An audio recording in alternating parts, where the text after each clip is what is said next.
Hello again, everyone, and welcome back to Reddit Aliens. I am John, and as always, thank you so much for being here. A little bit of a different topic, some fun. Let's do it. People of Reddit who were on shows like Supernanny, World's Strictest Parents, or Scared Straight. What was the experience like? And what was the aftermath? Please remember to like, share, and subscribe. A coworker was featured on Supernanny. They had a pretty good experience filming and were so excited for their show to air that they hosted a watch party. I'm sure you can imagine what's next. The way the show was edited made the parents look so bad, like neglectful bad, and made the kids, who were pretty wild, look even worse. It ended up being a pretty awkward watch party. I'm a little bit late to this one, but my younger siblings, mother and then stepfather, were on a program in the UK called Mums on Strike in the mid-2000s. The premise was that the mother would be sick of doing everything around the house and would be whisked away to a luxury spa for a weekend, leaving the clueless father in charge of trying to take care of the household duties. A lot of the conversations and scenarios were faked. I supposedly visited them for the weekend, but I did multiple different shoots across a few hours on the last day of filming, then went back home. They'd cause fights between the siblings by purposely creating situations where one was favored over the other, so the others would throw a tantrum. There was a shoot on location in our local town center, and they encouraged my little brother to run off into all sorts of different shops, causing hilarity as my stepfather tried chasing him around with two other children in tow. Mealtimes were a bit of a farce as well. As it was a weekend, my stepfather had to cook a traditional roast dinner. The production company intentionally supplied incorrect ingredients to make sure my stepfather looked like an idiot. They filmed my reaction to him trying to add beans to the roast a few different times so they could pick the best one. In the end, after they'd got all the footage they wanted, they sent one of the production team out to the chippy to get us some actual edible food. TL, DR, contrived, exaggerated, sometimes faked, full of drama.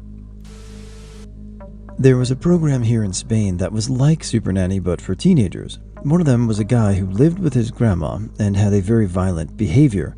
During the show, you could see how the guy changed and started having a better relationship with his grandma. But I guess it was just an act because when the TV crew left, he killed her.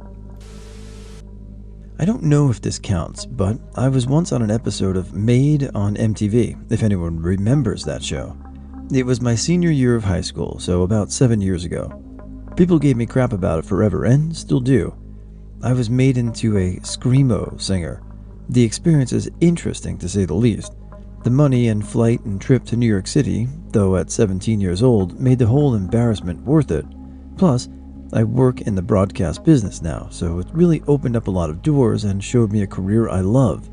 Seeing kids now that were in my shoes, so fascinated by entertainment media, makes me so genuinely happy. If anyone is interested, I'll tell more or answer questions. Not sure if that's the kind of show you're looking for. Friend of mine worked on Nanny 911 in New York City. Nothing on that show happened unless the producers okayed it. They would come up with scenarios and plot points to film. You don't just shoot TV shows like that and hope that something magical happens. They created every issue. Reality TV is not real. What do you mean reality TV isn't real? That's crazy. Of course it's real, right? Like 3 years ago, I lived in a big 5-bedroom house with 4 other friends in college. The house was in an episode of Supernanny. We found out because our nice neighbor literally gave us a signed headshot from Joe Frost as a gift out of the blue. He literally told us, "I think y'all would like this more than me and get a kick out of it." It made our week, and we found the episode online and watched it. I asked about the family to the neighbor as our house was rented out and owned by a property company. He told me after the show the parents fought all the time, lost all of their money due to the 2008 crisis, and lost the house to foreclosure. The picture stayed on our mantle for 3 years, and I thought about that family every time. One of my friends in grade school was on Nanny 911 as a kid, maybe around 5 years old. There were a lot of kids in her family, and one of the biggest problems the nanny had with their household was safety. She baby-proofed the entire house and lectured them on safety precautions they have to take in their lives to ensure that the children wouldn't get hurt.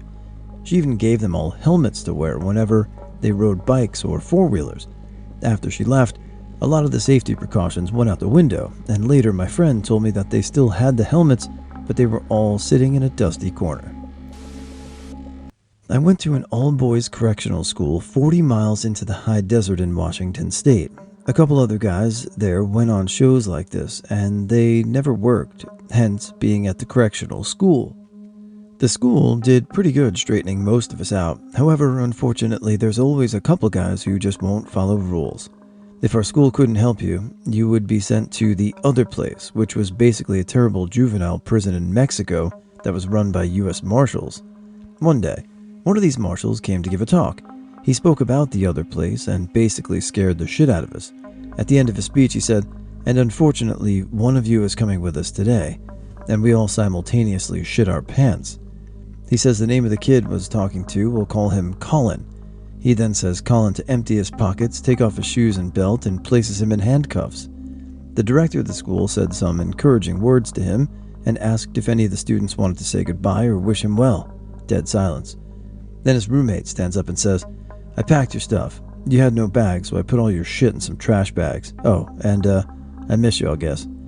A piece of Colin died that day. I never heard from him or about him after that day. Based off the rumors about that place in Mexico, it's possible he could still be there, and it's been 7 years since that day.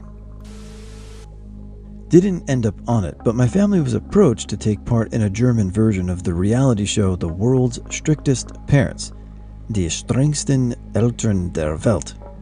The reason being, my father is somewhat well known in my country for being a bit of a wild man, looks like a Viking, very into the outdoors, fishing, hunting, etc.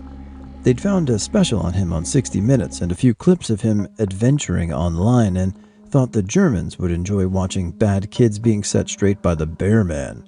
Anyway, the interaction was done, though a middleman, so to speak, who outlined what would be required of us and what small compensation we would receive for going along with it.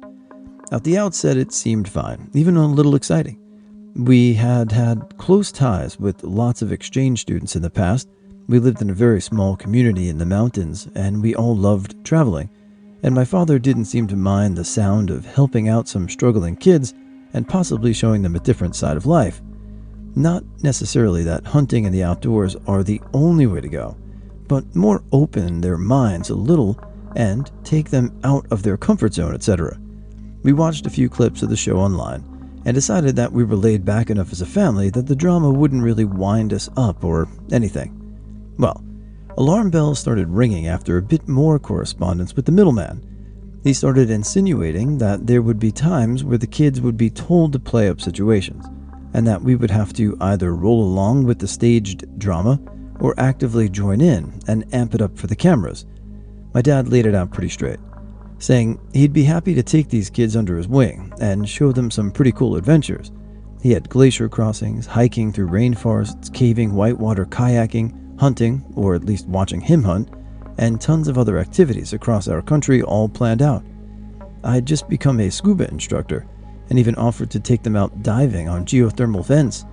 But they really stressed the whole, people watch this show to see bad kids act batshit crazy, so that's what you're expected to encourage vibe. We politely turned them down at this stage.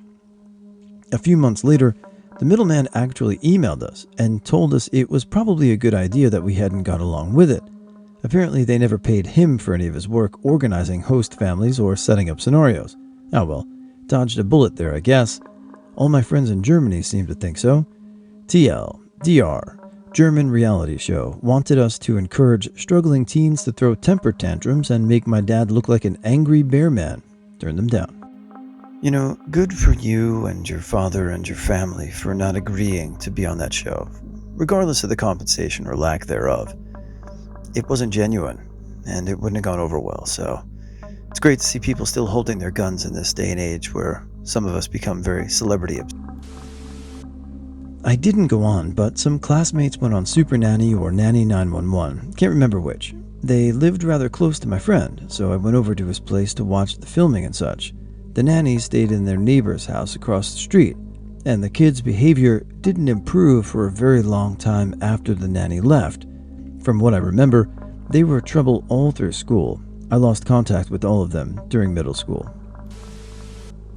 I lived in India. Once in my school, when I was in 6th grade, these foreign kids pop up with a bunch of cameramen and stuff. Speculation went wild. We thought our terrible principal probably wanted to create a cool image for the school and was creating some kind of weird advertisement. Anyway, years later, I saw a YouTube clip by complete chance of world's strictest parents. It was my school, and those exact kids. They had come to an Indian family whose children went to my school. The episode was a lot of drama. The parents were kind of obnoxious, at least for the episode. However, the last I heard on asking a few friends was that those parents were fine and their children are doing reasonably well. Not sure about the foreign kids who came. What a small world. Seems like ages ago. I went to high school with a kid who was on Supernanny when he was like 11. Apparently, him and his sister's behavior weren't all that bad, and that one day a camera crew just showed up at his house. He also told me they were trying to force an emotional scene where he would hug his mom and say he loves her forever or something, and he was like, "No, that's gay." And they were like, "Please," and he was all like, "No." They settled on, "Love you, Mom." I had a friend on World's Strictest Parents. She was approached by a producer late one night at a McDonald's because she was 15, drunk, and wearing a stolen police hat. Apparently the producers hang around looking for kids there a lot. Anyway, she did her parent swap, was moderately wild, came back and decided she wanted to be a chef. I don't think she finished at culinary school. She had a baby at 19 and is a great mom to 2 kids. I was on Supernanny. My siblings and I were out of control kids, and my parents frankly didn't know what to do. I liked being in front of the camera for the most part. It's like a mini time capsule I sometimes watch every once in a while and witness how cringe I was. Nanny Joe set up this reward chart for when we were good. Heck, once they even filmed me in Time Out. One of the couples on the Supernanny show got recognized and reported to the cops by their neighbors. I can't remember the name of the family, just that they had a few kids and that the older one had sometimes missed school to watch the younger ones. I had a friend who was on the first season of Nanny 911. According to her, there really wasn't anything wrong with the kids behavior-wise, but there were 7 young girls in the family and 3 were triplets. The craziness was dramatized for the most part, and the real reason why her parents decided to be on the show was for the paycheck, so they can build an addition on the smallish house they had. Their father passed away very recently due to lung cancer from 9/11. He was an NYPD and worked overnight so that they ran that house very strict. All the kids turned out great, and they're all beautiful and unique young women now. My auntie was once on Jeremy Kyle, which is basically a British version of Dr. Phil, but with families of crackheads and stuff who take lie detector tests. Sometimes it can be really serious, and other times it can be stupid, like tests to see who stole the lawnmower to buy black tar heroin. Her ex-boyfriend wanted a DNA test to see if the child was his. Surprise, surprise, it was. And months later, he left her anyway. Now my auntie has 6 kids to 5 different men, and she constantly lectures me about getting a job when she's 32 and never worked a day in her life. My uncle's family was featured on Extreme Home Makeover due to a rare condition my cousin has. They got a brand new house, car, and mostly paid vacation. My grandparents drove out to the big revealing. They stood in the crowd of actors shouting, "Move that bus," for 3 or 4 hours during countless reshoots while waiting on the host to show up. They ended up trading the car due to it being impossible to insure for at least 6 months because of the new model. They installed an entire fish tank as a wall in my cousin's room, which ended up leaking and causing water damage into almost the entire house, including basement. The crazy home temperature control cost a fortune, which, compounded with everything else they had dealt with in a 6-month span, caused them to just sell the house in the end. Not really relevant, but along in the same theme of parents and kids being told to overact and stuff. When I was 13, me and my parents were interviewed for a BBC show called Living with the Enemy for an episode where the parents were to spend time with a band Cradle of Filth because their child was a fan, and they supposedly disapproved. My parents weren't being outraged enough, and it was suggested they should be more upset about their precocious small child like such a band because it would make better television. My parents just didn't have it in them because they really weren't that bothered because I was a good kid. The family who ended up on the program were massively overdramatic, and the kid was 18, so probably not the same impact as it would have been with me. An oh so impressionable little girl had my family cooperated. I also still have the interview tape over 20 years later, as they sent it to us, along with a bunch of signed band merch for me.